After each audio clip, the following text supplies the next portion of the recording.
여러분, 도쿄함유식입니다. 또 새롭게 한 주가 시작되었고요. 오늘을 시작으로 미국장은 10시 반부터 다시 이어질 예정입니다. 이러한 가운데 23년을 시작으로 쉬지 않고 상승한 나스닥은 드디어 여기 이렇게 200일선을 기준으로 굉장히 아슬아슬한 상태인데요. 빨간색은 나스닥이고 파란색은 반도체 섹터 ETF인 XLK로 상당히 높은 상관계가 존재하는 만큼 반도체가 나스닥의 향방을 지금까지 결정했다는 것을 볼 수 있습니다. 테슬라에 대해서 자세히 보기 전에 테슬라의 흐름에 영향을 주는 것이 매크로이자 지수의 흐름이고요. 또 지수의 흐름에 영향을 주는 것이 반도체 섹터인 만큼 간단하게 밸류에이션에 대해서 짚고 넘어가 보고자 하는데요. 저 개인적으로 반도체 섹터는 조정을 받는다고 해서 바이 더 딥을 한다거나 하기에는 여전히 많은 위험이 존재한다고 생각됩니다. 그 이유는 바이 더 딥을 한다고 해도 그 딥의 위치가 여전히 지금 보시는 것처럼 매우 고평가의 위치에 있기 때문이며 S&P 500 자체의 밸류에이션과 다른 섹터에 비해서도 주가가 하락한 지금 여전히 상당히 고평가를 받고 있기 때문입니다. 반도체 섹터의 PE 멀티플을 보시면은 여기 33.5배이고요. PB는 12.03배이고 EV/EBITDA는 26.48배로 다른 섹터에 비해서 가장 높은 밸류에이션을 받고 있고요. 가장 기준이라고 할 수 있는 S&P 500보다도 PE 관점에서 10배나 더 많은 평가를 받고 있는 상태인데요. 확실히 다른 섹터에 비해서 높은 성장률을 보여주고 있었던 만큼 높은 멀티플을 받는 것이 마땅하긴 하나 5년 기준으로 바라봤을 때 조정을 받아서 위치하게 된 33.5배 반도체 섹터 멀티플은 여전히 평균인 29.93배 이상이기 때문에 지금 사는 것 또한 마찬가지로 여전히 비싼 가격이라고 할 수 있는 것입니다. 고평가가 본질적으로 유지가 되려면은 계속해서 높은 성장률이 유지가 되어야만 합니다.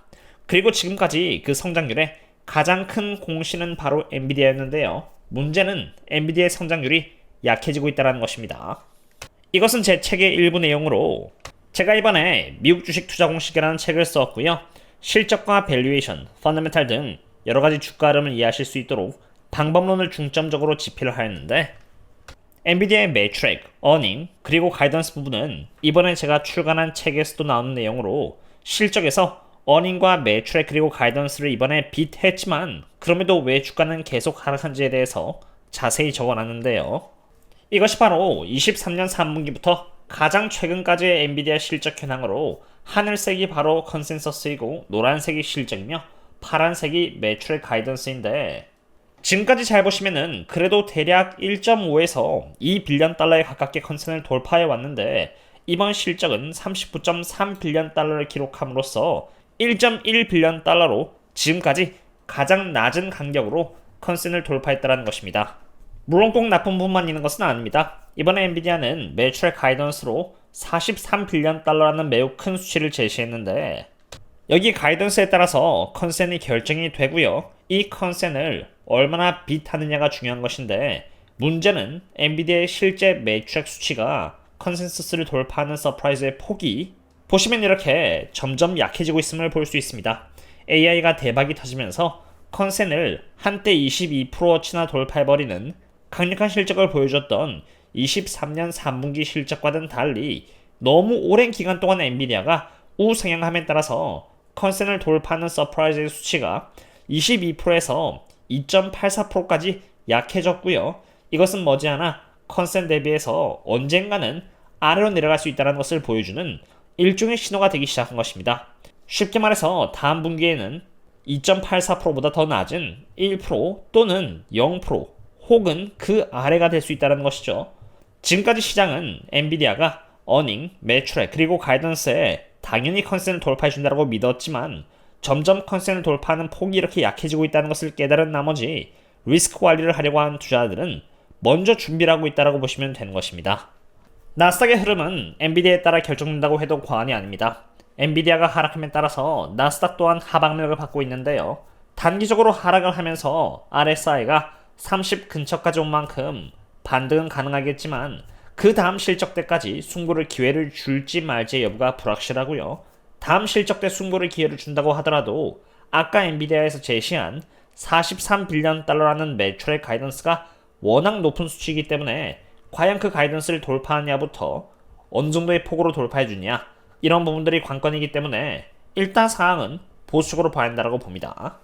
그럼 이제 테슬라를 보고자 합니다. 테슬라는 고점 대비해서 무려 50%가 하락하면서 트럼프로부터 수혜를 얻을 것이라는 등의 프리미엄을 테슬라가 전혀 받지 못하고 있는 상황까지 이르렀습니다.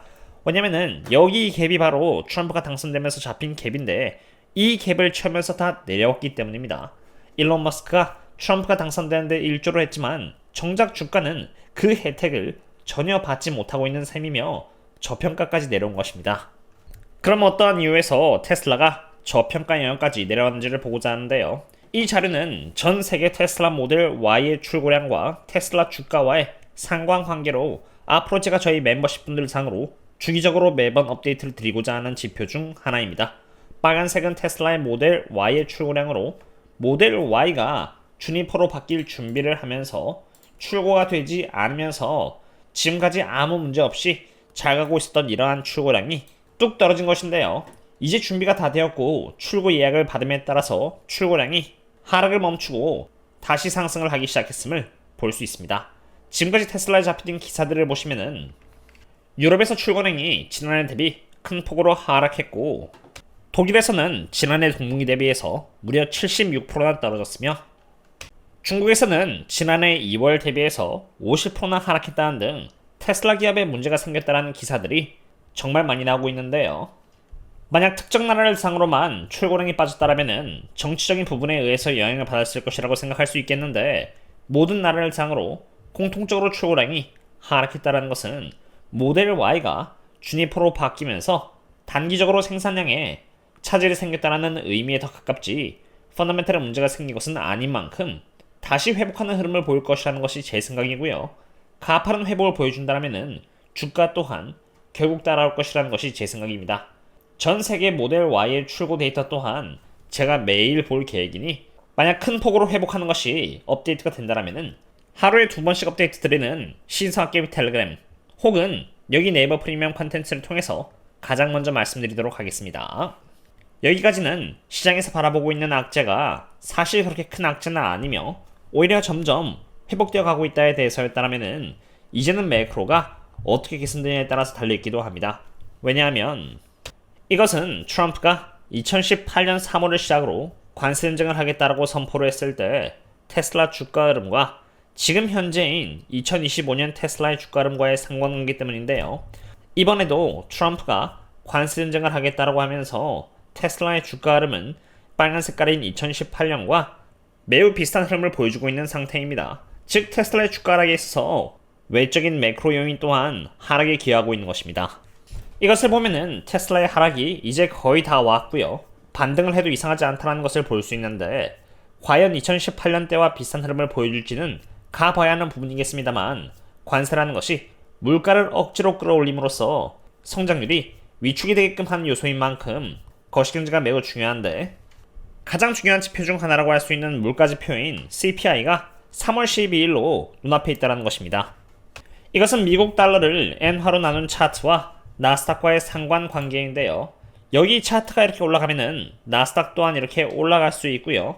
차트가 떨어지면은 나스닥 또한 하락하는 상관관계로 쉽게 말해서 여기 분자에 있는 이 달러가 올라가거나 분모에 있는 여기 엔화가 약해진다면은 달러를 엔화로 나눈 이 차트가 상승을 함에 따라서 나스닥 또한 올라갈 수 있고 그러면 그러한 메커니즘에 따라서 테슬라 또한 매크로적으로 수혜를 볼 수 있으니 CPI가 최소 부합 혹은 강하게 나온다면은 좋은 모습을 보여줄 가능성이 있는 것입니다.